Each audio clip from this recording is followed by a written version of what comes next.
আমরা মোটামুটি রিপোর্টগুলো পেয়েছি। এটার সামান্য একটু বাকি আছে, আমরা আজকে এটা প্রেজেন্ট করব, চেষ্টা করব 6টার মধ্যে করার জন্য ইনশাল্লাহ। আপনার প্রধান উপদেষ্টার কাছে কয়টা তাহলে জমা দিবেন? আমরা আশা করছি 6টার মধ্যে, সন্ধ্যা 6টার মধ্যে,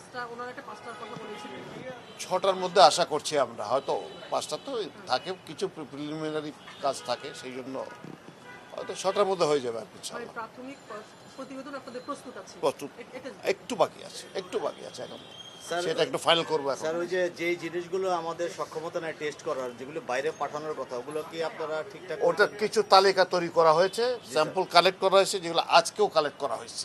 আচ্ছা, হ্যাঁ, অনেকগুলো জিনিস যেগুলো এখানে করা যায় সেগুলো এখানে করেছি আমরা। আর কিছু রিপোর্ট আজকে রাত্রে এসছে, সেগুলোর ফাইনাল কয়েকটা সিদ্ধান্ত তো আমাদের একসাথে বসে একত্রিত হতে হবে, সেই কাজটা করে বাকি আছে, এটুকু করে আমরা আজকে করে ফেলবো। সেখানে কি একটা ব্রিফিং হবে? আমি আশা করছি যে প্রধান উপদেষ্টার ইয়ের থেকে আমাকে বলা হয়েছিল যে একটা ব্রিফিং হবে, আপনি দেওয়ার পরে? আমি দেওয়ার পরে।